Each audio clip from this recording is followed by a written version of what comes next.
Bien, buen día con todos y con todas. Bienvenidos al primer conversatorio de buenas prácticas, gestión de recursos humanos en el contexto del COVID-19. Mi nombre es Aisa Portilla Jaén, yo soy jefa de la Oficina de Gestión del Desarrollo y la Capacitación de la Oficina de Recursos Humanos del Ministerio de Educación. Les doy la bienvenida el día de hoy. Les agradecemos además por su participación. Queremos comentarles que este primer conversatorio que venimos organizando en el Ministerio de Educación a través de la Oficina General de Recursos Humanos tiene por objetivo reunir a líderes de recursos humanos de diferentes instituciones para poder compartir las buenas prácticas en gestión de recursos humanos que venimos desarrollando en este contexto del COVID-19. El día de hoy hemos dado inicio a las actividades que están programadas para los días 18, 19, 22 y 23. en 2 momentos del día. Tenemos actividades por la mañana y por la tarde. Les agradecemos por su participación el día de hoy y los invitamos además a acompañarnos en los próximos días. Vamos a estar acompañados de más de 10 líderes de diferentes instituciones, líderes de recursos humanos con mucha experiencia en el sector público, y el día de hoy queremos agradecerle la participación al señor Magín Viviano y al señor Miguel Robles Recabarren, que nos acompañan para esta exposición en el tema de la gestión del desarrollo en el contexto del COVID-19. Vamos a presentarlos para que puedan conocerlos un poco mejor. El señor Magín Viviano Bustinza, él es psicólogo de la Universidad Nacional Mayor de San Marcos, magíster en Administración de Empresas en Centrum, cuenta con un máster en liderazgo por la EADA Business School, desempeñó el cargo de Director General de Recursos Humanos de la Oficina de Normalización Previsional, ONP, lideró la implementación de las 4 etapas del tránsito al nuevo régimen de la Ley del Servicio Civil. Actualmente se desempeña como gerente de Capital Humano de la Contraloría General de la República y es docente y director de la Maestría de Recursos Humanos de la Universidad Continental. Te agradecemos, Magín, por tu participación el día de hoy. Y vamos a conocer además al señor Miguel Robles Recabarren. Él es ingeniero electrónico de la Universidad Nacional Mayor de San Marcos, magíster en Administración de la Universidad de San Martín de Porres y cuenta con una especialización en e-learning en Corea del Sur. Ha laborado como director de carrera profesional y vicerrector académico y como docente de maestría en las universidades CESAN, Universidad Científica del Sur, Universidad Nacional Mayor de San Marcos y en la Universidad Nacional de San Agustín de Arequipa. Actualmente ocupa el cargo de director académico en la Escuela Nacional de Administración Pública, ENAP, de la Autoridad Nacional del Servicio Civil, SERVIR. Les damos la bienvenida a ambos. Magín, Miguel, muchas gracias por acompañarnos el día de hoy, por dedicarnos este tiempo para compartir sus conocimientos y experiencias. Como habíamos comentado previamente, este conversatorio busca que los líderes de recursos humanos y en general los equipos de recursos humanos, gestores de personas en las diferentes instituciones públicas, podamos compartir buenas prácticas de gestión que hemos venido realizando en este contexto tan complejo. Y si bien este contexto nos ha traído grandes retos a nivel de gestión de personas, queremos hablar el día de hoy de los retos que se presentan en la gestión del desarrollo en particular, ¿no? Un contexto de tantos cambios, un contexto de crisis tan complejo de manejar, implica que podamos fortalecer capacidades en las personas, podamos fortalecer conocimientos, competencias, a través de distintos mecanismos, ¿no? Uno de ellos es la capacitación, que es un tema que vamos a abordar el día de hoy. Pero además, estando en una nueva modalidad de trabajo tan diferente para todos, tan nueva como es el trabajo remoto, necesitamos además gestionar personas y trabajar con un enfoque a resultados, orientados a metas, lo cual se puede tornar un poco complejo por esta modalidad de trabajo, estando distanciados, ¿no? De repente no teniendo todos los recursos a la mano, y es ahí cuando a través de la gestión del rendimiento podemos encontrar ese mecanismo para poder orientar nuestras acciones, orientar nuestro trabajo y alcanzar los resultados que esperamos como institución. Es así que el día de hoy hemos planteado algunas preguntas para que los líderes de recursos humanos que nos acompañan puedan compartir con nosotros sus conocimientos y experiencias, y para ello vamos a dar pase al señor Miguel Robles, que nos ha preparado una presentación el día de hoy para dar respuesta a estas preguntas que nos hemos planteado. La primera de ellas es: ¿cuáles son las principales dificultades que han tenido que afrontar las instituciones para la gestión de la capacitación y el rendimiento en el contexto del COVID-19? Adelante, Miguel. Muchas gracias, Aisa. ¿Me escuchan? Sí, perfecto, te escuchamos perfecto. Muchas gracias, Magín. Buenos días a cada uno de los presentes que están conectados escuchando este conversatorio muy importante en estos tiempos que vivimos, y efectivamente son momentos difíciles. Esto ya va a cumplir un año desde el momento que hemos tenido que iniciar una serie de cambios en las instituciones, en las personas, en los equipos de trabajo, en el sector público. Cuando hablamos de dificultades, primero debemos entender de que cada una de nuestras instituciones tenía a comienzos del 2020 planificado metas, actividades, una serie de tareas programadas, ¿no? Inclusive desde un año anterior, y iban a cursar de manera normal, ¿no? Es así que, por ejemplo, desde la realidad de la Escuela Nacional de Administración Pública, desde SERVIR, nosotros, como parte de nuestra finalidad de escuela era la de continuar con esta acción de capacitación, como así fue creada la escuela, a nivel todos los gobiernos regionales y gobiernos locales, o sea, estar presentes en capacitaciones permanentes en todo el Perú, ¿no? Imagínense todo eso programado, un comienzo de año, todo un despliegue en nuestras diferentes líneas de acción, tanto para directivos públicos, para servidores públicos, actividades como conferencias, talleres y de diferentes modalidades. O sea, ya nosotros desde la escuela teníamos planificada una serie de actividades desde virtual, desde distancia, desde cursos MOOC, desde talleres, etcétera, ¿no? Y una serie de herramientas y de actividades que nos llevaba a poder establecer pautas en toda esta gestión de la capacitación, en todo este tema de poder brindar herramientas para un mejor rendimiento del personal, ¿no? Parte del modelo de la escuela. Eso es lo estándar, lo que estaba establecido, sobre el cual estaba enfocado todo el trabajo en el 2020. Desde diagnóstico, diseño, implementación, ejecución de capacitaciones, evaluaciones, medir el impacto, etcétera. Sin embargo, llegó marzo del año pasado y un gran cambio, un gran shock. La pandemia, algo que se veía lejano y que pensábamos que nunca iba a suceder en nuestro país o no se desconocía, ¿no? Pero empezó pues un cambio y empezó una situación primero de incertidumbre y desconocimiento. Es así que se declara la emergencia, desde el 16 de marzo del 2020, se establece el trabajo remoto como una de las opciones, pero recuerden, esto no fue de inmediato, o sea, no es que a partir del 16 de marzo todos trabajan de manera remota. No, acuérdense que fueron 15 días, 15 días, 15 días, ¿no? Parecíamos ya jóvenes quinceañeros que nos íbamos de 15 en 15 y que estábamos ahí viendo, afrontando qué hacer, cómo desarrollar, cómo trabajar de manera remota, cómo implementar esta nueva modalidad de trabajo, qué actividades podríamos realizar de manera virtual, de manera digital, qué actividades presenciales, y todo eso de un momento a otro. Más aún cuando ya en mayo, junio, se estableció, recién en noviembre se estableció que hasta el 31 de julio de este año se implementa el trabajo remoto. Entonces se necesitaba establecer toda una serie de cambios en las personas, en el uso de herramientas, en el uso de todos los procesos administrativos y en cambios. Pero era importante entender en ese momento que estábamos viviendo un contexto muy diferente.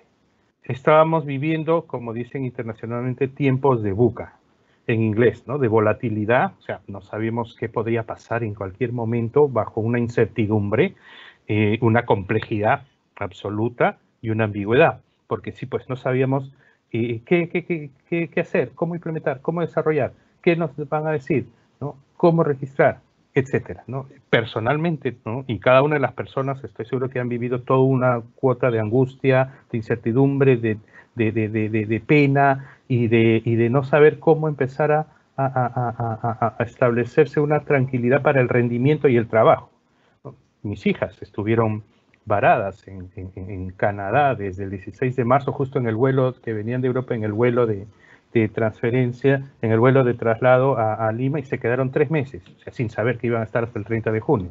Imagínense todo ese tiempo, cómo poder ir avanzando en el trabajo remoto, en el desempeño, en una serie de actividades, y así como yo, personas que tenían familiares enfermos, que tenían a cargo personas de alto riesgo.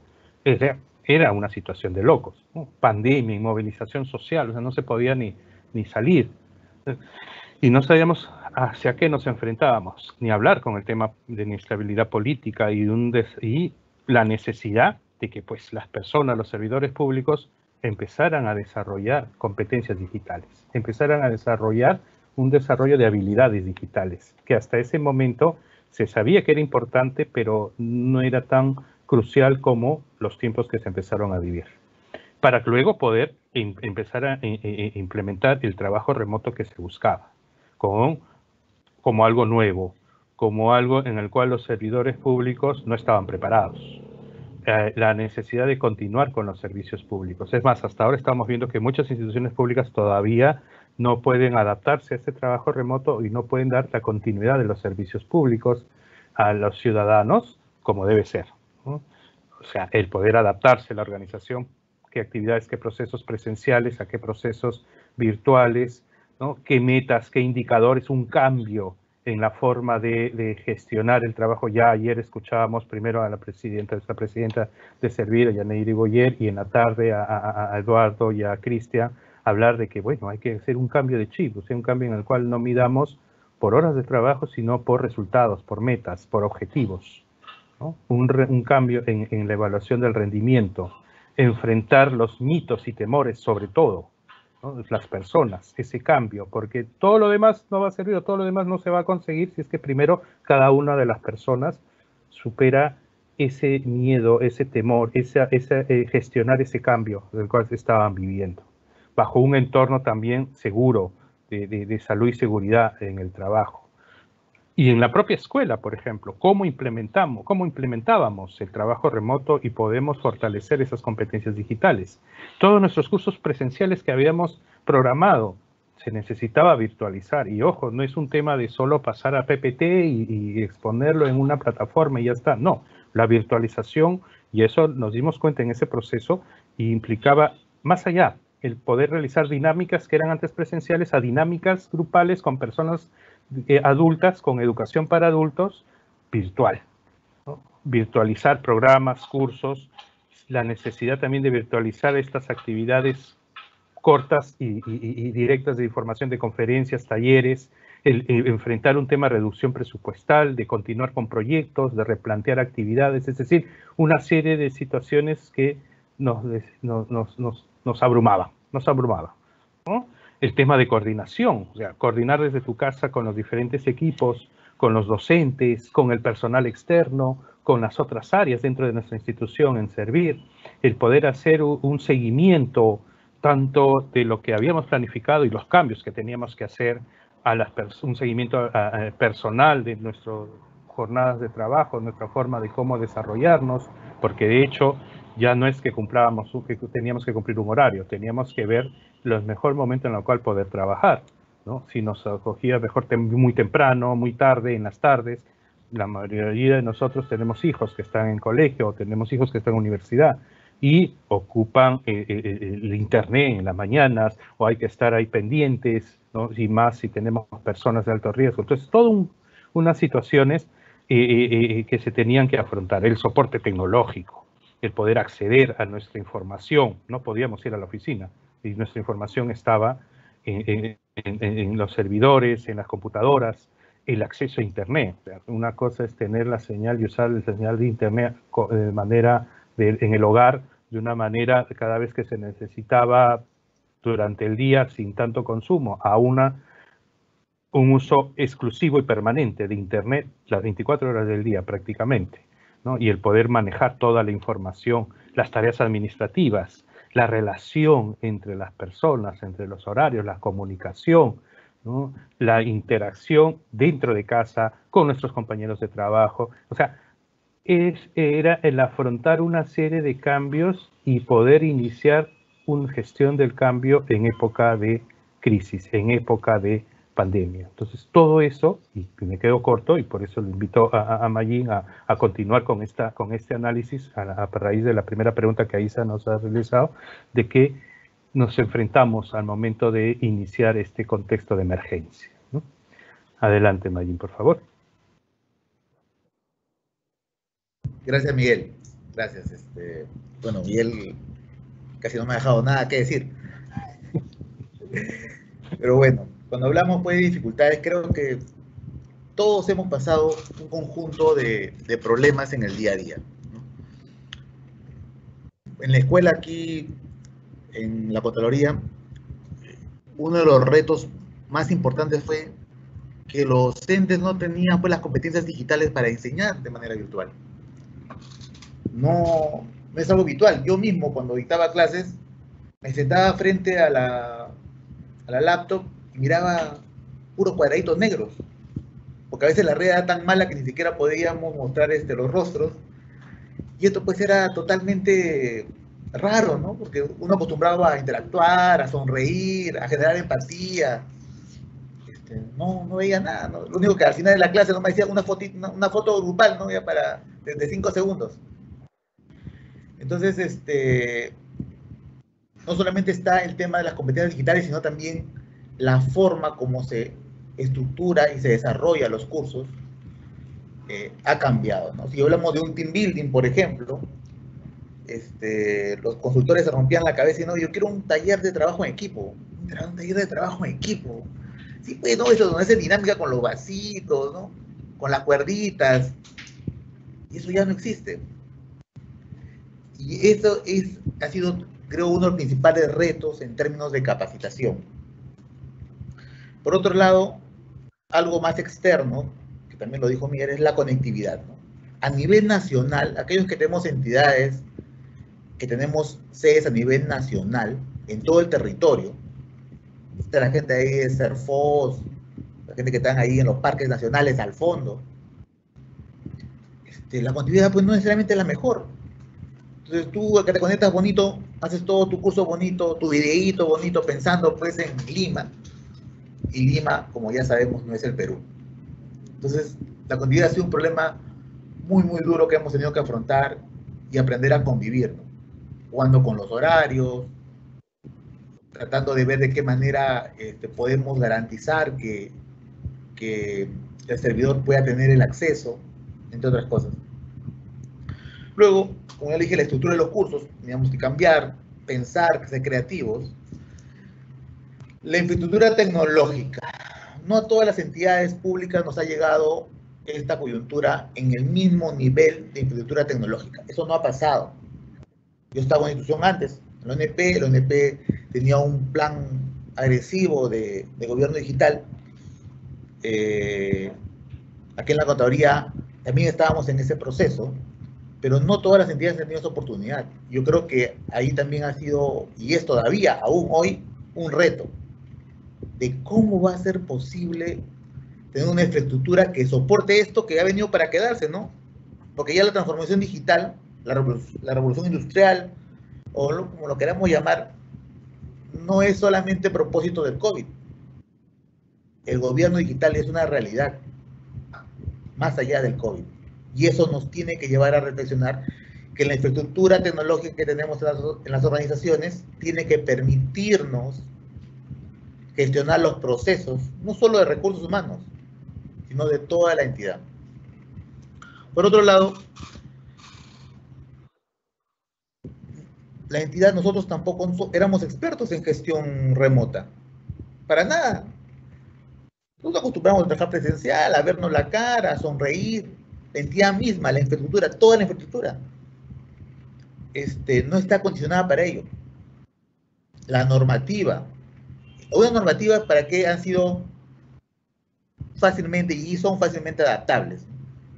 Hay directivas que nos ayudan a fluir, ¿no? Pero hay otras que todavía nos genera cierta incertidumbre de cómo vamos a implementarlo. Entonces yo podría resumir todo esto en 3 aspectos.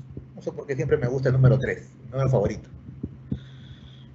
Un primer aspecto es, hemos tenido que vivir un proceso de cambio de mindset acelerado. Hemos tenido que vivir un proceso en que tenemos obligatoriamente que cambiar nuestra manera de pensar, nuestra manera de actuar, nuestra manera de sentir. El cambio de mindset ha sido obligatorio en nuestro rol de servidor público, en nuestro rol de alumno, en nuestro rol de docente, en nuestro rol de padre, en nuestro rol de hijo, en todos los roles de nuestra vida. Y eso es algo que no ha sido fácil y que no es fácil, ¿no? Porque un proceso de gestión de cambio es complejo. Y quisiera decirles que hay una receta, pero no hay.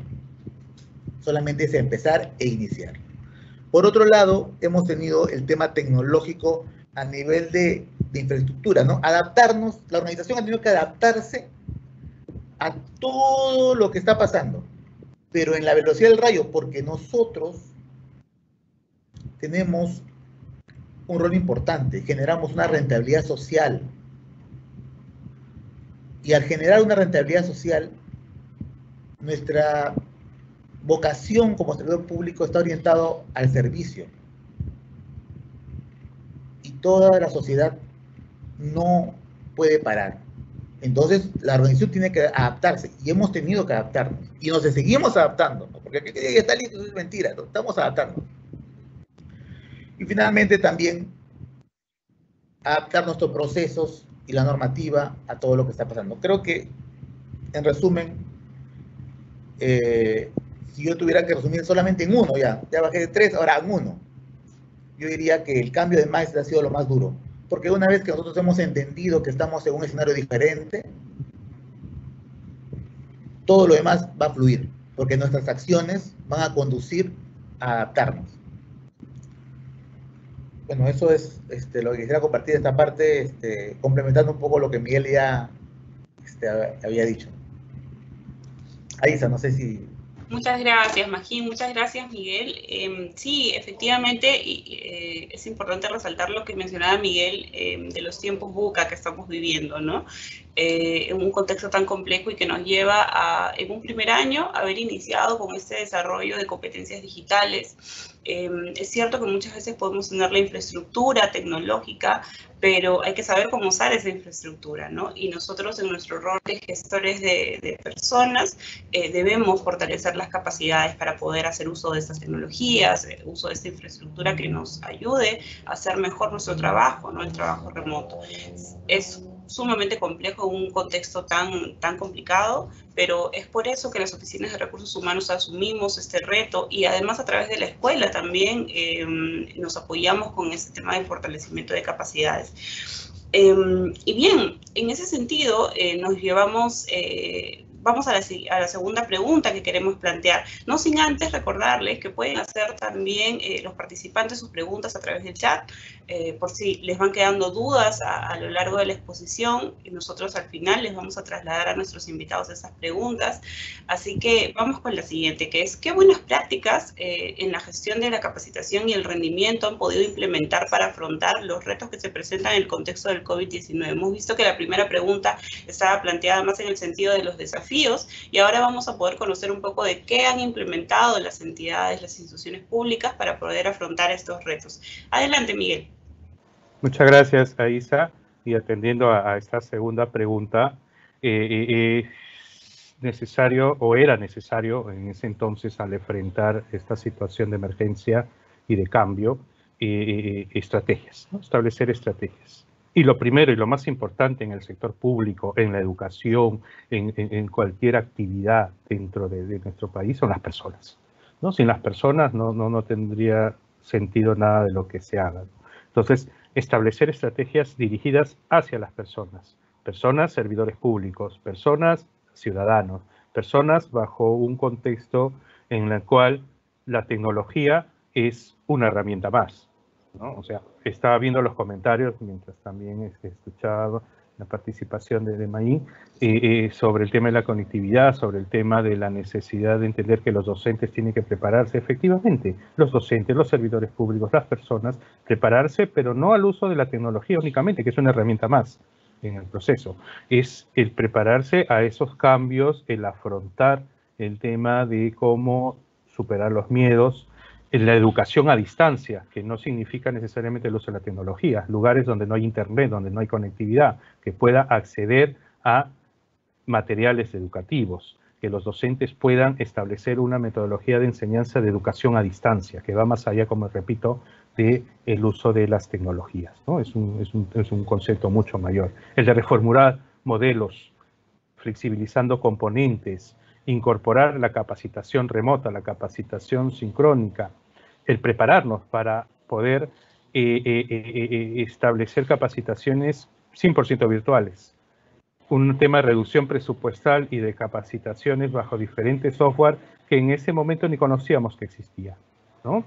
Pero lo más importante antes de iniciar esos cambios es empezar a tener un contacto permanente con nuestros equipos de trabajo, con nuestra persona, ¿no? Nosotros, por ejemplo, desde la escuela, desde Servir, el establecer una reunión semanal o reuniones permanentes para poder intercambiar nuestras experiencias, poder ayudarnos entre nosotros, aconsejarnos y establecer comunicaciones. El poder establecer herramientas colaborativas dentro de las posibilidades del caso, desde el uso de reuniones remotas y videollamadas permanentemente, los chats, ¿no? El almacenamiento de información como parte necesaria para esas buenas prácticas del trabajo, del desarrollo de los servidores públicos, del rendimiento. Pero más allá de eso necesitamos saber qué es lo que estaba afrontando en esta situación nuestros ciudadanos, nuestros alumnos, nuestros servidores públicos. Y se hizo una encuesta, estamos hablando en promedio de comienzos de abril, fines de marzo, comienzos de abril. Se envió una encuesta a 14.000 de nuestros alumnos de la escuela, de todo el Perú, hubiendo respuestas excepto Tumbes, que no hubo respuestas de ahí desde el departamento. Luego analizamos el motivo de por qué. Se establecieron respuestas y entre los resultados más interesantes pudimos encontrar que 93% contaban con Internet, ¿no? A pesar de que solo el 7% manifestaba no tener acceso al Internet. Sobre todo se veía esto en las regiones de Loreto, Pasco, Cayal y Apurímac. Entonces, era un primer análisis orientado en saber, ok, en qué regiones debemos incentivar qué estrategias de desarrollo, de capacitación. 52% compartía la computadora con un miembro del hogar, y eso es importante también saber, porque en muchos hogares, ok, las condiciones económicas no permiten que tengamos cada uno de los integrantes de la familia un computador, entonces se comparte con la familia. 69% utiliza la computadora para trabajo remoto y el 49% utilizaba la computadora para educación a distancia, por ejemplo, ¿no?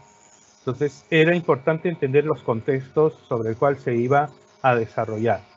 93% ya habían sido, cuenta con Internet, 87% con un plan de datos, y esto también es importante entender porque la informática móvil hoy en día es lo que prima en todo este proceso de desarrollo con utilización de tecnologías. Un 72% se conectaba desde una laptop o computadora, no es lo mismo conectarse desde un celular, y lo veíamos cuando hacemos nuestras pruebas o nuestras conferencias o que los expositores puedan, bajo un tema de emergencia, poder dictar desde un celular. 32% dispone de 1 a 2 horas para usar su computador. Y así, ¿no? Condiciones que nos permitían establecer, ok, cómo podemos llegar a establecer las capacitaciones, la comunicación, el desarrollo.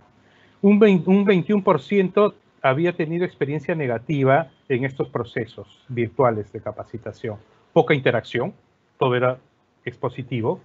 El leer, el solo leer, y como le decíamos, virtualizar un curso no es el subir el PowerPoint y mostrarlo y ya, esa es la educación virtual, no.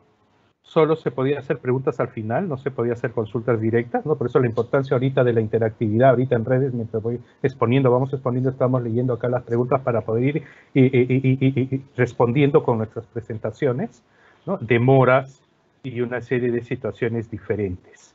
¿Qué plataformas más usaban? Y ahí se veía ya que había una preferencia en el uso del Zoom, del Skype, del Meet, en el LinkedIn, y otras plataformas en general, ¿no? Como acá el Microsoft Teams, también que empezó a surgir y a utilizarse. Más tenían disponibilidad en las noches que en el día, ¿no? Era un tema de acomodar los horarios y acomodar el tema de disponibilidades para cursos de capacitación, para el desarrollo, ¿no? Entonces fue interesante hacer esa encuesta para saber, ok, a qué nos enfrentábamos y qué estrategias tomar. El poder estar a través de aulas digitales, eso se estableció así en los 24 departamentos del país. Establecer cursos autoinstructivos, los cursos MOOC, que actualmente tenemos 5 cursos MOOC, que ya más adelante les mencionaría, ¿no? Publicaciones que ayuden a poder orientar y tener más información en diferentes áreas y contextos en nuestro país sobre el impacto del COVID, ¿no? En un minuto, Perú frente al COVID, la revista, y la virtualización de nuestros cursos presenciales, la formación docente, entre ellos. El analizar todos los software que existía y que no conocíamos hasta ese entonces para poder establecer, ok, ¿qué nos ayuda a cada uno de los modelos de la educación, en el diseño, en la implementación, en la educación, en las dinámicas, ¿no? en el manejo de información, en el diseño de autoinstructivo? Entonces se tuvo que hacer un trabajo. Por lo tanto, dentro de esas buenas prácticas, el tema de la docencia, nuestro propio personal empezó a realizar la parte docente, ¿no? A uno de los miembros de la escuela de servir como una actividad docente, ¿no? Y veíamos ayer también la experiencia en el Ministerio del Ambiente que Cristian nos comentó, que fue una experiencia muy interesante, justo orientada a ello. Reorientación de actividades, Esto es fundamental. Lo que hacías antes presencialmente ya no lo podías hacer ahora, entonces había que reorientar para poder establecer nuevas metas, nuevos rendimientos, nuevas actividades. Énfasis en la parte digital, y ahí enfatizo lo que mencionó Mayín sobre el mindset digital, el fortalecer la investigación y publicaciones en gestión pública de acceso permanente, un enfoque en la formación de formadores, un desarrollo propio de material multimedia que ayude a poder capacitarse adecuadamente. Y de hecho, la clara apuesta al servidor a nivel regional y local, a través también de alianzas estratégicas, ¿no? Parte de lo que se vino desarrollando, pero ante todo, brindarle las condiciones mínimas necesarias para ese trabajo remoto con un mobiliario ergonómico, módems, equipos de cómputo brindados desde la propia institución, ¿no? O sea, ¿de qué vale exigir al trabajador cuando no le damos las herramientas necesarias? Acuérdense que son herramientas: conectividad, acceso, módem, computador, asientos, etcétera, ¿no? Organización en turnos para poder atender, la flexibilización de horarios. No es un tema que de 9 a 6 de la tarde, no, cambia la forma del trabajo. La autocapacitación constante, y eso depende mucho de la disciplina que nosotros tengamos en poder querer hacer mejor las cosas, aprendiendo más cosas. En un tiempo de cuarentena, de aislamiento, de confinamiento, el acceso a Internet y la autocapacitación también ayudó mucho a poder promover el investigar, el desarrollar, el descubrir nuevas cosas. Y como lo decía también Mayín, al inicio faltaban habilidades digitales y hoy en día se pueden hacer una serie de cosas y una serie de actividades que hemos podido nosotros mismos ir aprendiendo. Y el trabajo basado en evidencias. O sea, es lógico que cuando hablamos de metas, cuando hablamos de objetivos, se tiene que generar evidencias. Lo que antes no se hacía presencialmente, era muy difícil hacerlo presencialmente. Alianzas estratégicas. Se trabajó mucho con el Ministerio de Educación y seguimos trabajando con el Ministerio de Educación, por ejemplo, con el Ministerio de Cultura. Entonces, las articulaciones interinstitucionales, las alianzas estratégicas, con las cooperaciones, con las instituciones de gobierno nacional, regional, local, son muy importantes, como una buena práctica en este proceso de desarrollo de la capacitación, ¿no?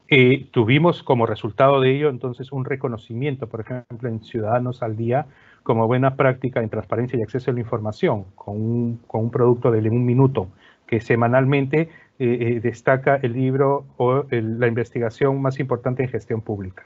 Y en el concurso de democracia digital, las buenas prácticas en el tema de formación y educación, en la categoría del sector público, con nuestras aulas digitales. Semanalmente dictábamos 6, 8 conferencias en temas de gestión pública a una región, de manera virtual, con presencia en los 24 departamentos. Y en el 2020, increíblemente, se rompió el récord de, por ejemplo, de personas que ingresaban a nuestra plataforma virtual. Prueba de ello es que 20.000 personas se capacitaron en cursos virtuales, 35.000 en actividades de aula digital, directivos capacitados y docentes que ejercían capacitados también para esta forma de enseñanza virtual, ¿no? Con resultados de satisfacción que nos ayudaban a entender que sí, pues se iba por buen camino y que esto se tenía que replantear en el 2021 con mejoras para poder ir haciendo mejor, porque el cambio, de hecho, el tema de la virtualización, el tema del trabajo remoto, el tema de la capacitación virtual, era ya una constante, es ya una constante, ¿no? Con resultados de que sí valía la pena, nos permitió entender de que sí, pues por ahí va el camino de poder desarrollar nuevas actividades y nuevas cosas. Con el tema de la vocación de servicio, con el tema de mejora del desempeño, con el tema de recuerdos de marca, con el recuerdo de lealtad de la marca institucional, y el interés de que sí, pues llevar una capacitación con el Minedu, llevar una capacitación en la escuela, llevar una capacitación con la Escuela Nacional de Control, con tal o tal tipo de capacitación, nos permita entonces establecer que por ahí es el buen camino para ir desarrollando competencias en las personas, ¿no? En el tema de comunidades, redes de investigación de interés, ¿no? Comunidades, el acceso a biblioteca, hoy en día con el Open Data, el tema de que la biblioteca llega hacia la persona, no que nosotros tenemos que ir a la biblioteca, no. El servicio de información académica con el Open Data, con el Big Data, se ha desarrollado de tal manera de que pues, hay acceso a mucha información. Una escuela que aprende con el tema del teletrabajo, con el tema de la virtualización, con investigaciones y publicaciones que ayuden a ese aporte. que buscamos hacer. Y desarrollar dinámicas, desarrollar tutoriales. Por ejemplo, en este curso de la clase presencial a la enseñanza remota, que es un MOOC que lanzamos el año pasado para docentes, ¿no? de todo el país, sean servidores públicos, sean en universidades privadas, se empezaron a desarrollar tutoriales, videos animados de cómo ingresar, de cómo usar la plataforma, de cómo usar las capacitaciones virtuales, ¿no? Tutoriales descargables, o sea, desarrollar toda una serie de mecanismos, de recursos básicos para que ayude a ir cambiando esa mentalidad, pues, ¿no? Ir adoptando esa mentalidad digital y los recursos de ayuda. La certificación digital, que ya se había implementado desde hace 2 años, se tornó muy importante. Los certificados con firma digital ya se vinieron a consolidar, digamos, en el 2020, y toda una serie de acceso a través de la gestión del conocimiento que coadyuven al desarrollo de las personas, a el desarrollo de información y conocimiento que es gratis. Está ahí en la biblioteca de la escuela, en acceso a la información, y que forman parte de algunas buenas prácticas que se implementaron al respecto. Bueno, adelante Mayín, por favor, doy pase. Gracias, Miguel, gracias. Ya, pero déjame algo, pues, porque ya... Sorry. A ver, cuando hablamos de estrategias de ser, recuerdo mucho esta frase que dice que en todo problema hay una oportunidad. Y efectivamente, hace algunos años, unos 3 o 4 años, cuando se implementó el e-learning en la ONP, una de las frases más usadas fue: se democratizó la capacitación. Qué importante va a ser para nuestros servidores cuando estas capacitaciones virtuales que dictamos, que ya no tenemos pues un tema de aforo necesariamente, lo digo porque estamos siempre supeditados a la infraestructura tecnológica, pero que en líneas generales no necesariamente está supeditada a solamente pueden llevar 50, ¿no? Porque ya no hay más presupuesto. Nuestra vida de todo, del servidor público, es convivir con el presupuesto que nos dan.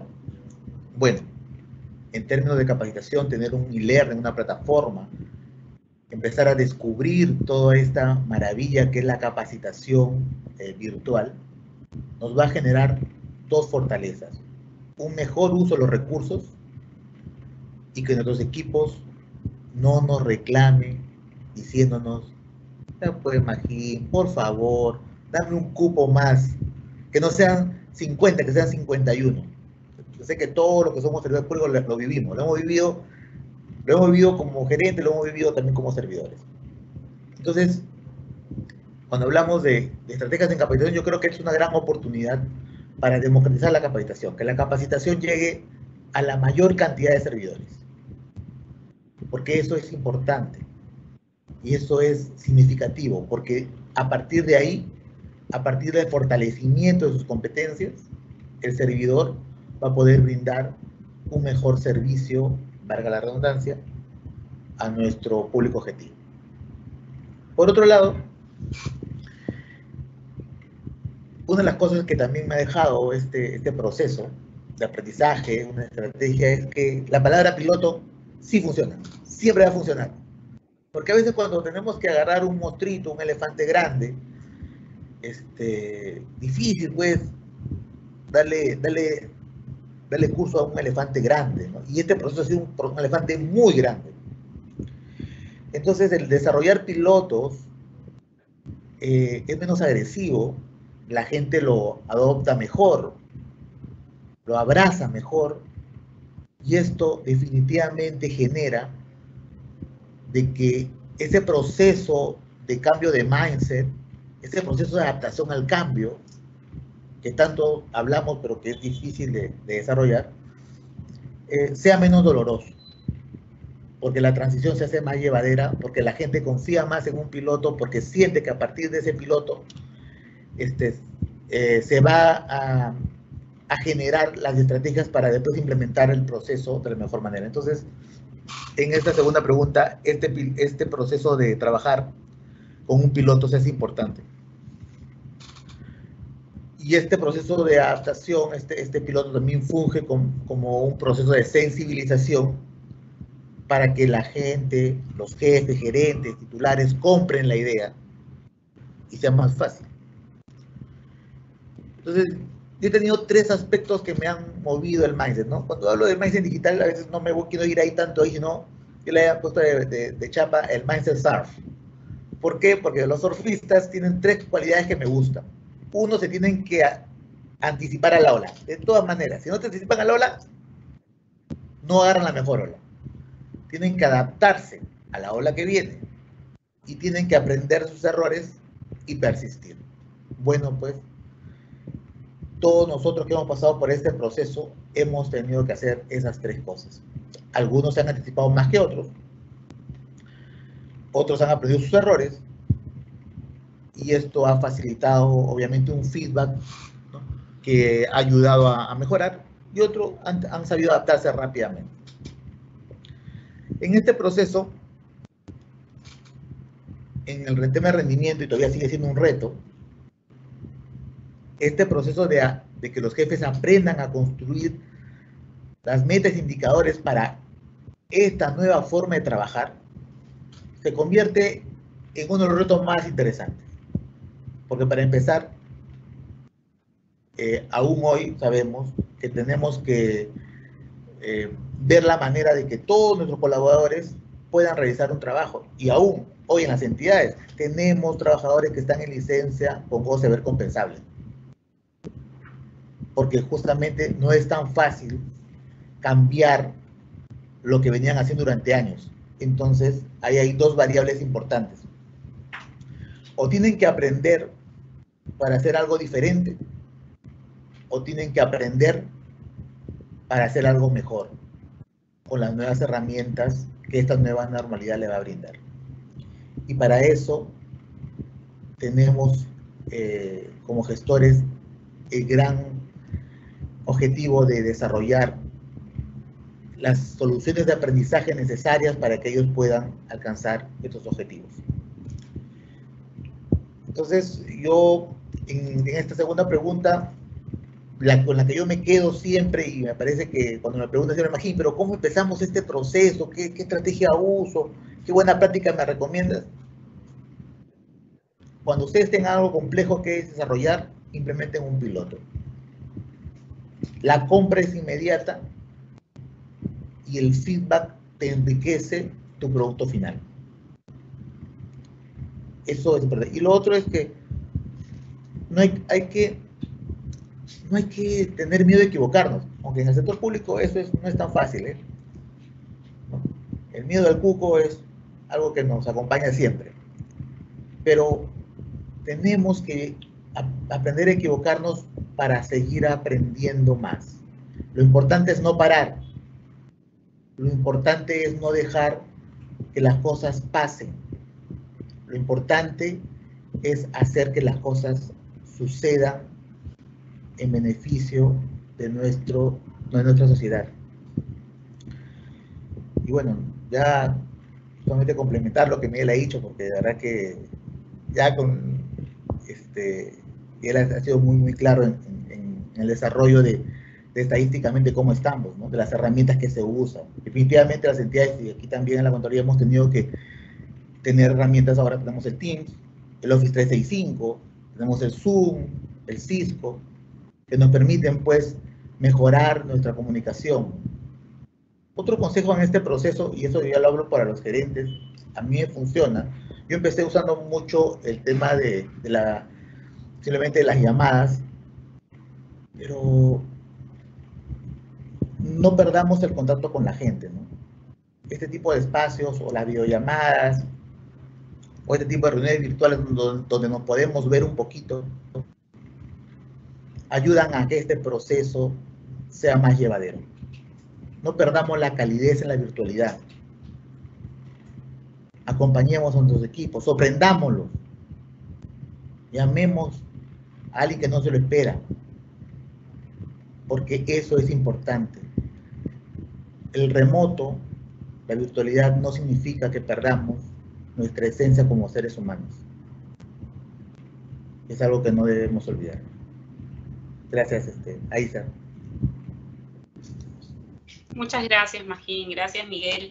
Que es cierto lo que mencionaba Magín, ¿no? Muchas veces en estos contextos que son tan complejos y todo es tan nuevo para todos, puede surgir miedo, ¿no? Pero las entidades públicas en general no hemos parado, ¿no? Este miedo no nos ha detenido, hemos continuado, hemos implementado pilotos siempre dentro de un nivel de riesgo calculado, con acciones planificadas, ¿no?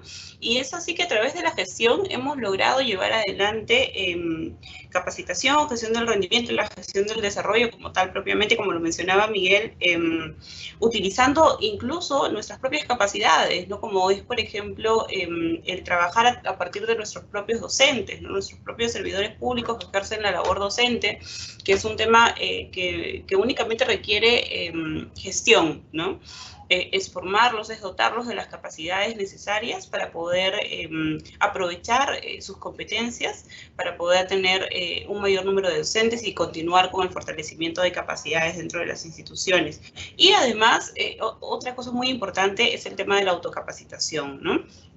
Podemos tener los recursos, podemos tener la tecnología, podemos tener diferentes herramientas, pero en el tema de capacitación, por ejemplo, es muy importante contar con el compromiso de todos los servidores, ¿no? La autocapacitación como tal requiere una serie de características personales como por ejemplo el compromiso, la autorregulación, la diligencia, responsabilidad para que uno mismo, preocupado por fortalecer sus propias capacidades, pueda tener la constancia que se requiere para poder continuar con su desarrollo personal y profesional, ¿no? Y en ese sentido nosotros como gestores de recursos humanos lo que hacemos es dotar de esta tecnología, de estas herramientas y de las capacidades también, pero es, digamos, de ambas partes, ¿no? Y los servidores también tenemos que poner de nuestra parte para continuar en este camino y poder cumplir finalmente los resultados que esperamos.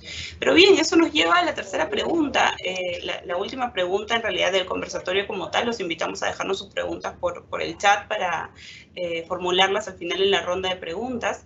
Y tenemos aquí la última pregunta, que es: ¿por qué es fundamental continuar con la gestión de la capacitación y del rendimiento en este contexto tan complejo y qué mecanismos podemos tener para ello? Adelante, Miguel. Muchas gracias, Aisa. Y sí, pues, o sea, ok, estamos viviendo una situación compleja. Si ya de por sí, antes de esta situación, era complejo el tema de la capacitación, de la educación, de la enseñanza, del rendimiento, del trabajo, ¿no? Y entender de que nuestro país es complejo. O sea, una cosa es hablar de Lima, de una capital de ciudad, otra cosa es hablar de las zonas rurales, de lugares donde no hay internet, donde no hay ni siquiera luz, agua, ¿no? Lugares donde no hay acceso a la tecnología. Entonces, ¿qué hacer? ¿Cómo plantear soluciones para poder ir avanzando en este proceso complejo? Ya se venían desarrollando antes de la pandemia soluciones desde el Estado, desde el sector de educación, desde el sector de diferentes sectores a nivel gobierno nacional y gobierno regional, temas como por ejemplo los tambos, ¿no? Accesos en zonas rurales de internet satelital, el tema de buscar conectividad, el tema de repartir material con educación a distancia. Ya mencioné hace un momento, no es el uso solo del tema de internet o de estar conectados. No, cuando hablamos de educación a distancia es tener material, tener información educativa fuera de la conectividad, que llegue a estas zonas rurales donde no existe. Entonces, establecer toda una logística de acceso o de repartir en lugares donde llegue. Y se me viene a la mente una experiencia que tuve hace unos 10 años atrás.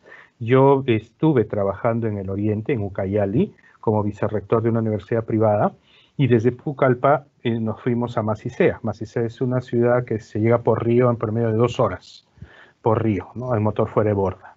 Llegamos a esta ciudad, a esta pequeña ciudad, y para instalar un aula virtual. Estamos hablando del año 2011, ¿no? Y con conectividad satelital, ¿no? Conexión a internet por satélite, porque no llegaba, pues la fibra óptica no llegaba y la conexión por internet. Para que usen los profesores de primaria, era una campaña de implementación de Virtual Educa, para que los docentes de primaria puedan dictar clases e incursionar en el tema digital con los alumnos de primaria de Macicea. al momento de instalar y empezar a hacer toda la capacitación, ¿quiénes creen que fueron los primeros que aprendieron más rápido el uso de la pizarra, de los monitores, de los accesos? Los niños, ¿no? Los que son nativos digitales. A pesar que nunca habían tenido contacto con un tipo de estos equipos, ya estaban dentro de su desempeño, de su configuración, el tema del acceso. Entonces, a lo que voy es que en este mensaje es claro entender de que hoy en día también el choque generacional, el tema del uso digital, no necesariamente implica el tener internet a sus manos, pero sí brindarle acceso y poder brindar maneras de acceder a esta tecnología y a información académica. ¿Y por qué? ¿Por qué es necesario continuar con ello? Esto apareció la semana pasada justo en un periódico local de Pucallpa, en la cual en la Universidad Nacional, lamentablemente había fallecido un trabajador porque persistían en el trabajo presencial. Entonces, lo primero son las personas, hay que cuidar las personas en este contexto de pandemia, de emergencia, ¿no? No es el tema de cumplir los objetivos, no es el tema de hacer el trabajo, de que la institución tiene que cumplir las metas. No, primero hay que cuidar a las personas. Esa es la principal razón ahorita de por qué tenemos que empezar a implementar soluciones y continuar con soluciones en la gestión de capacitación, en entender de que deben de avanzar en estas posibilidades, ¿no? El poder superar el tema del trabajo en horarios flexibles, el poder superar el tema de las distracciones en el hogar, no es fácil. Entonces, sobre ahí hay que ir trabajando. El cuidado de los pequeños, si tenemos hijos pequeños, ¿sí? Son mayores retos del trabajo en casa que tenemos que afrontar y tenemos que ir superando. El tema de las tareas administrativas, las coordinaciones entre las entidades, entre la propia institución, ¿no? Entonces, mejorar este tema de coordinaciones, ¿no? No es un tema, de solo de seguimiento y fiscalización y que en cualquier momento que te llame tienes que responderme, o cuando te escriben el WhatsApp, ¿no? Ahí hablamos de la desconexión digital, ¿sí? El tema de la desconexión digital forma parte de poder ir adaptándonos a estas formas de trabajo y requiere capacitar, requiere desarrollar habilidades, competencias, liderazgo en equipos, trabajo en equipo, ¿sí? El poder establecer autoaprendizaje en estas herramientas, porque de hecho ahorita no va a haber nada presencial. O sea, no va a haber ni capacitaciones presenciales, ni actividades presenciales en el desarrollo de las personas. Entonces, debemos asumir de que cuando subimos al tren, ¿no? Y buscamos desde el Estado y desde las propias instituciones públicas formas de que accedan en estos lugares remotos, como bien leía en los comentarios, ¿no? Y motivar más a este tipo de incentivos, este tipo de desarrollo, ¿sí? Establecer diagnósticos de necesidades de capacitación y sobre todo en lugares donde no hay pues conectividad. Hemos lanzado, por ejemplo, desde la escuela hace 2 semanas, un programa Compenso Capacitándome para servidores públicos que tienen horas, han tenido licencia con goce de haber en la época de emergencia de la pandemia porque no podían hacer un trabajo remoto, un trabajo virtual o un trabajo presencial por X razones, por salud, porque no tenían funciones claramente establecidas y que ahora tienen que compensar. Entonces, no van a compensar trabajando 24 horas al día, eso es imposible humanamente. Entonces, se han establecido cursos de capacitación, ustedes pueden entrar a las redes para que fuera del horario de trabajo, las noches, sábados y domingos se capaciten y estas horas se canjeen como compensación a las horas que deben. Ya se han lanzado cursos como ética en la función pública, implementación del proceso de seguridad y salud en el trabajo, liderazgo de equipos en entorno de crisis, u otros cursos que están también desarrollándose. Entonces, forma parte de estas soluciones que se están planteando para el desarrollo de capacidades y todo ello de manera virtual. Ya se han lanzado cursos MOOC. Esos cursos MOOC se ha hecho la convocatoria desde inicios de este mes. Son 100% autoinstructivos las 24 horas del día en la cual ustedes pueden llevar los cursos MOOC, ¿no? Y establecer desde las instituciones pues ofertas académicas que ayuden a poder establecer el desarrollo y adquirir nuevas herramientas, nuevas soluciones, ¿no? Y quisiera terminar en esta intervención con una experiencia que tuve en San Marcos. En San Marcos, en la maestría de gestión pública, hay docentes que toda su vida han dictado presencialmente. Vino la pandemia en junio del año pasado y estos docentes con más de 30, 40 años de enseñanza, de 60, 70 años de edad en promedio, o se adaptaban a la enseñanza virtual o dejaban de enseñar. Y satisfactoriamente se capacitaron, empezaron a dictar y han dictado 2 ciclos de manera virtual en el Meet, ¿no? Con el uso del Classroom, con el serie de las tecnologías. Entonces aquí es claramente el mensaje de que no es un tema de edad, no es un tema de condiciones, es un tema primero de voluntad. Y de hecho, con todo lo que hemos analizado anteriormente, es un tema de acceso. Pensemos entonces en estas zonas remotas donde no hay internet, para brindar nuevas formas de acceso desde el Estado. Ya repito el tema de los tambos, hay un tema de conectividad itinerante, entre otras soluciones, ¿no? Bueno, parte de lo que les quería mencionar en esta tercera pregunta. Adelante, Mayín, por favor. Gracias, Miguel. Bueno, la tercera pregunta dice, ¿por qué es fundamental continuar con la gestión de la capacitación y el rendimiento? Bueno, esa pregunta realmente se cae de madura, porque no es posible reinventarnos si no tenemos un componente de capacitación que nos acompañe. Tampoco es posible reinventarnos si no tenemos un componente de feedback, que es uno de los propósitos del rendimiento, que nos ayuden a mejorar. Si queremos reinventarnos para vivir esta nueva normalidad, si queremos adaptarnos, si queremos ser parte vigente de este aparato público en el que trabajamos todos, no podemos descuidar nuestra capacitación y nuestro rendimiento. Que para mí, lo clave del rendimiento es el feedback que deben dar todos los jefes o personas que tienen responsabilidad de equipos a los miembros de los mismos, para que estos puedan tener la oportunidad de mejorar. No quiero extenderme sobre el cuco del rendimiento, pero lo que quiero decirles es que la clave para mí es el feedback. El feedback oportuno para que el servidor pueda tener la oportunidad de mejorar. ¿Y cómo hacerlo? Obviamente, y en el sistema está así, a través de la capacitación. Entonces, este proceso es un proceso que es dos caras de la misma moneda. Y es algo que en este entorno no podemos descuidar. Hay 2 aspectos importantes que he aprendido también en este proceso. Hace muchos años, cuando implementaban 4 o 5 años, 4 años que se implementó el e-learning en ONP, empecé a investigar un poquito porque no conocía nada. Yo, además, era enemigo de los cursos virtuales. Y más allá del e-learning, hay otro concepto que está alineado, que es el micro e-learning. Que hoy, como lo sabemos, vemos cómo la gente incluso instruye pues, a través del popular TikTok.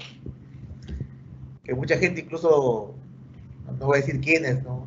Pero ya he visto que tienen ahí su TikTok, así su bailecito. Pero fuera de los bailecitos también hay una oportunidad de capacitar. ¿Y por qué es importante el micro e-learning? Porque la gente a veces ya no tiene el espacio, la necesidad de estar 3 horas, 2 horas o incluso 1 hora pegada al monitor. Pero tú tienes la necesidad de capacitar. Y tienes que buscar las mejores estrategias para hacerlos. ¿Y por qué les digo eso? Porque lo que hemos pasado este proceso, teníamos que llegar al trabajador al inicio, oye, ¿cuáles son las medidas que tienes que tener para cuidarte? ¿Cómo tienes que usar la mascarilla? ¿Cómo tienes que desinfectar las manos? Y no le puedes dar un curso de 3 horas al trabajador porque eso nadie lo va a mirar.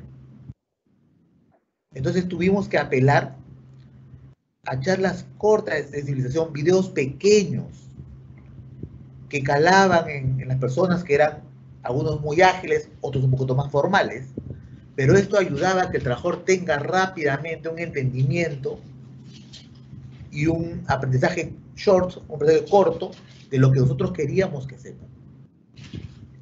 Entonces, seamos flexibles en las formas en que llegamos al colaborador. Los cursos de 3 horas son geniales, me encantan. Más, yo normalmente a veces un sábado, ahí estoy feliz con mi curso de 3 horas. Pero si lo que queremos es que el trabajador aprenda, veamos las diferentes herramientas. Y hoy, el microlearning es una gran herramienta. Yo, y si para salirme del tema de TikTok, para que no crean que estoy por ese camino, hoy en LinkedIn ya hay cursos con microlearning que tienen módulos de 5 minutos a la vena, interesantes, y que cumple con el objetivo que es enseñar. No perdamos esa perspectiva. Es súper importante que eso lo tengamos en cuenta para que nuestros colaboradores no se alejen de la capacitación, sino que la adopten, compren la idea. Y bueno, finalmente yo quería comentarles de que este proceso duro que estamos viviendo, este proceso que ha tocado familias cercanas, que ha tocado compañeros de trabajo, es un proceso que nos va a seguir tocando porque esta pandemia no ha parado, continúa. Y quiero aprovechar para decirles que cuidémonos todos, protejámonos todos, y una de las formas más sensatas es trabajando desde casa y aprovechando estos cursos que todas las escuelas están brindando ahora de manera remota, perfeccionándonos, aprendiendo a hacer las cosas de manera distinta, reinventándonos para seguir vigentes por muchos años más. Gracias. Aiza. Muchas gracias, Martín. Gracias, Miguel, por sus respuestas a las preguntas que hemos planteado en este conversatorio. Vamos a dar inicio ahora a la ronda de preguntas que tenemos de nuestros participantes que nos han ido formulando a través del chat. Definitivamente son varias, vamos a tratar de recoger algunas de ellas para que puedan ir respondiendo también de acuerdo al ámbito de su experiencia. Vemos que la primera está dirigida específicamente a Miguel y es: ¿qué propuesta tiene el ENAP, propuestas en programas de formación para liderar en el contexto de trabajo remoto? Miguel, ¿de repente nos puedes ampliar la información?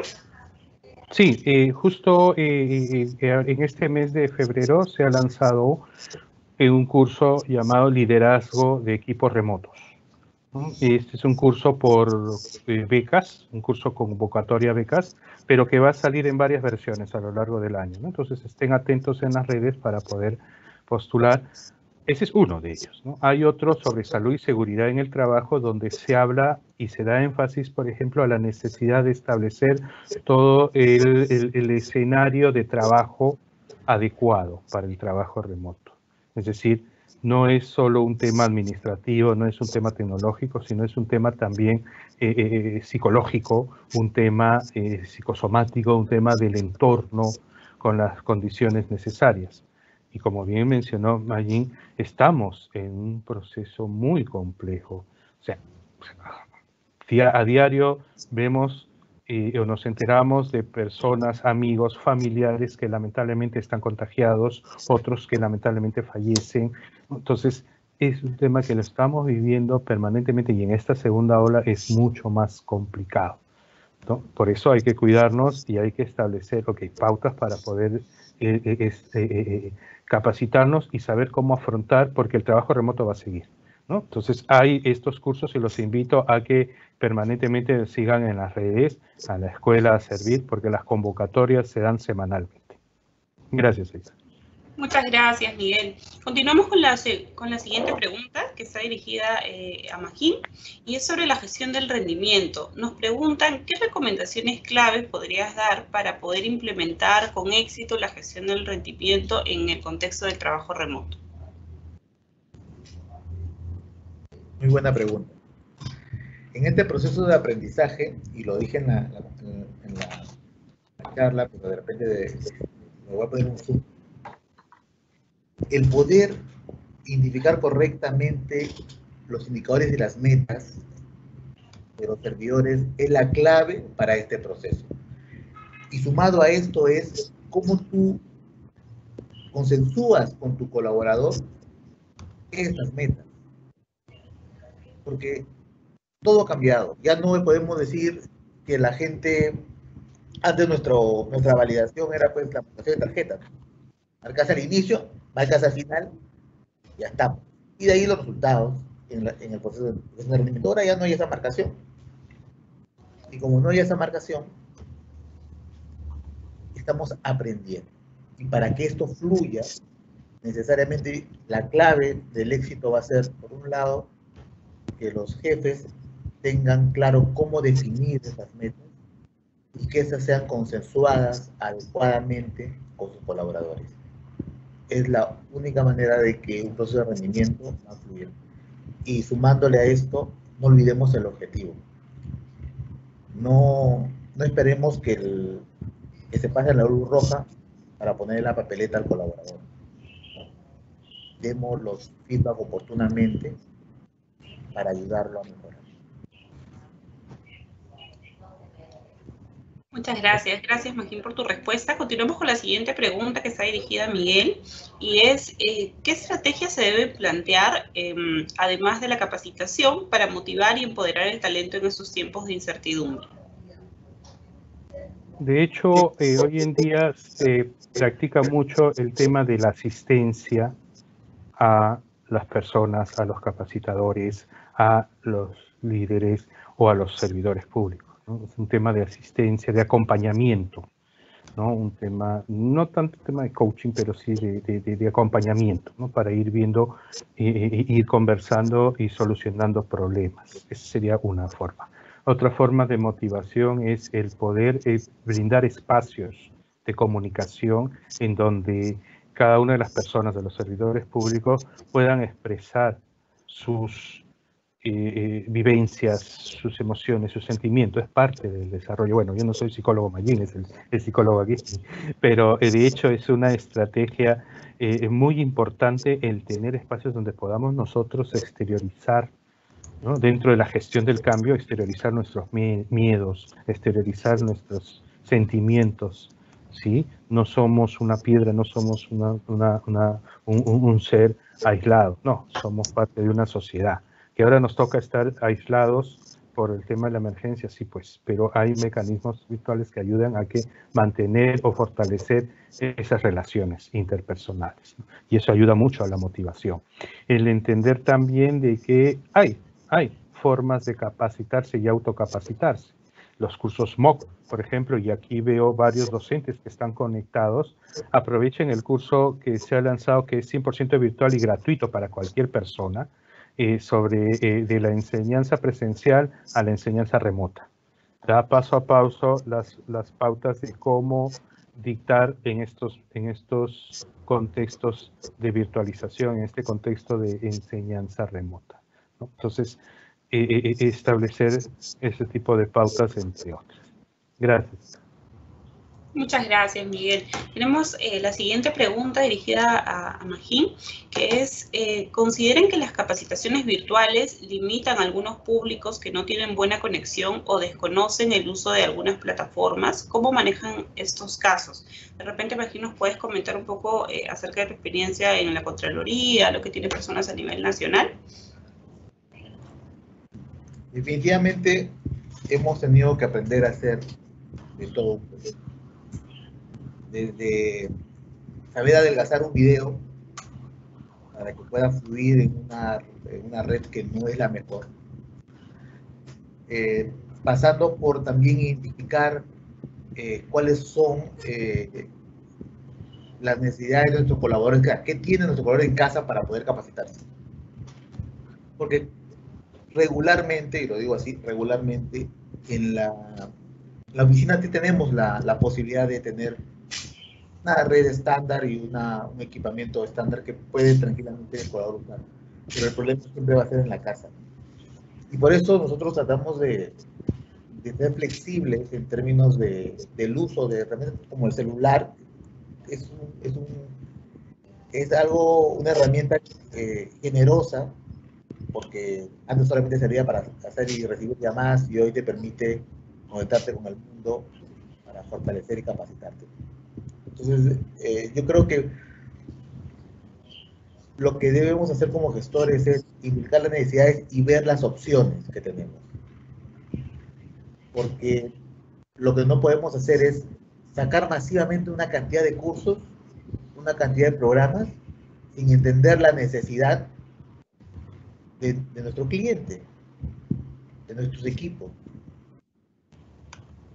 Y al entenderla, pues buscar las alternativas para facilitar este proceso, ¿no? Y digo lo de los videos porque recuerdo que en un momento generamos un conjunto de videos para poder lanzarse y no teníamos criterio de cuán pesado podía soportar la red y nada por el estilo, ¿no? Y al final no se veía nada. Y era porque en nuestro entendimiento, como insisto, a veces uno piensa que Lima es el Perú y ahí es donde cometemos ese error. Gracias. Muchas gracias, Magín. Continuamos entonces con la siguiente pregunta dirigida a Miguel, y es, ¿desde el ENAP tienen planeado brindar cursos gratuitos al servidor público en el manejo de herramientas para facilitar el trabajo remoto, herramientas como Google Suite, Teams, Moodle, Power BI, así como cursos sobre planificación y gestión de equipos? Ya se está realizando, ¿no? Primero, en este paquete de cursos de Compenso Capacitando, hay talleres de uso de herramientas colaborativas en nivel 1, nivel 2, ¿no? Para uso de la G Suite, para el uso de las otras herramientas como plataformas para videoconferencias, para el uso de herramientas de manejo de equipos remotos. Entonces sí, se están dando. Dentro de este curso MOOC que mencionamos de la enseñanza presencial, la enseñanza remota, también se está tocando estos temas, estos conceptos y estos aplicativos que se mencionan, ¿no? Ese es abierto para cualquier persona, no necesariamente servidor público, basta que sea mayor de edad, ciudadano, lo pueden llevar de manera gratuita en cualquier momento porque es MOOC, son cursos masivos en línea, ¿no? Y estamos por desarrollar a partir del mes de marzo también cursos para abierto, ya no solo para compensar las horas, sino para el público en general que puedan postular a una beca, en este caso servidores públicos, ¿no? Docentes, por ejemplo, y puedan llevar a través del concurso de una beca estas herramientas. O sea, sí está programado, lo importante es estar pendiente del lanzamiento para que puedan acceder a una beca. Muchas gracias, Miguel. Continuamos con las preguntas de nuestros participantes, dirigida en esta oportunidad a Magín, y es, ¿por qué consideran que de todos los subsistemas de recursos humanos, la gestión del rendimiento es el subsistema que menos se ha desarrollado? De repente nos puedes comentar desde tu experiencia, Magín. Excelente pregunta. Que de repente no debería ser yo que la responda, pero vamos a ver. Yo considero que la gestión del rendimiento, hay un chip ahí que romper, hay un chip que cruzar, porque la gestión de rendimiento está asociado al despido, a la desvinculación, al retiro, como le queremos llamar, pero ese es un chip que en gran porcentaje de la gente está inmerso. Y esto genera un miedo. Yo les cuento una anécdota. Yo cuando implementé gestión de rendimiento en ONP, llego a visitar una sede regional. No tenía pensado explicar nada de rendimiento y la gente estaba muy nerviosa. Entonces yo hablo con la gerente de esa zona y le digo, ¿y qué está pasando? No, imagínate, que no está nervioso porque piensa que ahora, como lo vamos a medir, lo vamos a despedir. No tienes idea que después de conversar el sentido de oportunidad, nos da la gestión de rendimiento, después de explicar, acercarte al ser humano y abrirle la posibilidad que tiene al hacer una gestión de rendimiento cercana, con un objetivo claro, el cambio de actitud hacia la gestión de rendimiento. Pero eso es un proceso que yo lo descubrí de casualidad. Tengo que ser honesto que no fue algo que planifiqué, fue algo que se dio por una oportunidad. Yo me pregunto cuántos gerentes del sector público tienen esa oportunidad. Y esto obviamente es el cuco de los procesos de recursos humanos. El proceso de gestión de rendimiento es el cuco y por ende ese chip que hay que romper, no solamente los colaboradores, sino también los gerentes. De cuál es la verdadera finalidad de gestionar el rendimiento de un equipo. Ese proceso creo que todavía no se ha cerrado esa brecha. Todavía es un proceso que está un poco huérfano, que hay que trabajar en este componente. Yo siento que han mejorado mucho en la metodología, se ha mejorado mucho en afinarlo más, en reducirlo, en quitarle un poco la complejidad. Y eso ha sido, yo te diría, muy bueno. Pero ese chip, ese mindset todavía no termina de romperse. Y esto obviamente hace de que la gente todavía lo vea de una manera agresiva y no lo quiera implementar. Y otra cosa importante es, como le dije, yo estoy de acuerdo con los pilotos, pero también en el caso de rendimiento, la casuística es variopinta por la cantidad de puestos que uno tiene en una organización. Entonces, a veces nosotros empezamos, ¿y cómo va la gestión de rendimiento? Bien, he empezado con un grupo de 50. Oye, pero tiene 2.000 personas.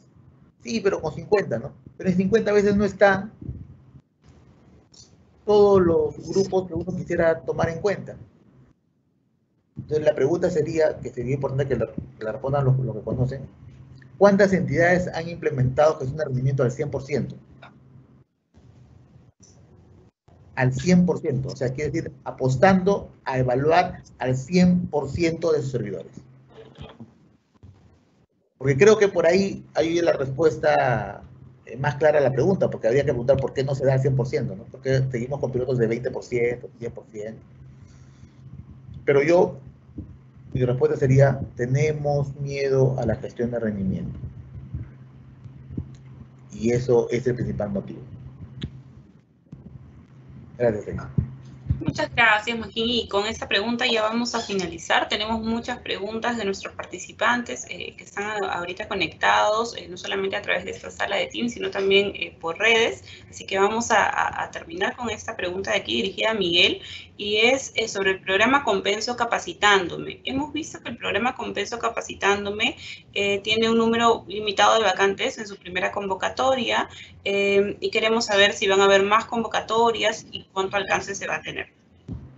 Efectivamente, este programa de capacitación Compenso Capacitándome es una forma de poder ayudar a las oficinas de recursos humanos de las instituciones del Estado que tienen registrado horas por compensar de los trabajadores de su institución, o si han dejado de laborar en una institución y están en otra institución, necesariamente tienen que compensar las horas que deben del año pasado en esta nueva institución. Entonces, para ello está dirigido en coordinación con las oficinas de recursos humanos.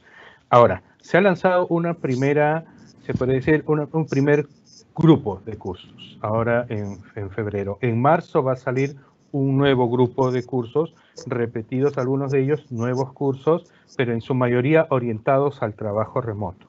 Entonces, van a haber más becas, van a haber más concursos. Lo importante es que ya vayan preparando con la Oficina de Recursos Humanos de su institución el documento que acredite que tiene horas por compensar, para que sea el sustento de llevar el curso, acceder a la beca y puedan después, con las horas de capacitación, compensar. Repito, este es un programa para poder, en coordinación con las oficinas de recursos humanos de las instituciones públicas, puedan facilitar a los servidores públicos a compensar. Y van a haber más becas, se van a haber más cursos. En marzo va a lanzarse un nuevo grupo, en abril, en mayo, ¿no? Este programa continúa durante todo el año. Okay. Muchas gracias, Miguel. Gracias por tu respuesta. Con eso estamos dando por terminado el conversatorio de hoy, la actividad de la mañana. Queremos agradecer al señor Miguel Robles y a Magín Viviano por su participación el día de hoy, por compartir con nosotros este tiempo, sus conocimientos, su experiencia sobre el tema de la gestión del desarrollo. Y Además, queremos agradecer a los participantes, los que han estado conectados a través de nuestra sala Teams y a través de las redes, e invitarlos además a nuestra sesión de la tarde. Tenemos el tema de la gestión del empleo en el contexto del COVID-19. El día de hoy nos acompañarán José Hoyos, director de la Oficina General de Recursos Humanos del MINSA, y también la señora Wendy Chávez, jefa de la Oficina de Recursos Humanos de la PCM. Así que los esperamos el día de hoy a las 4 de la tarde para continuar con este ciclo de conversatorios. Muchas gracias a todos. Gracias por su participación y los esperamos.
Bien, verdaderamente muchas gracias, ha sido bien ilustrativa tu exposición. Creo que esto nos va a servir bastante para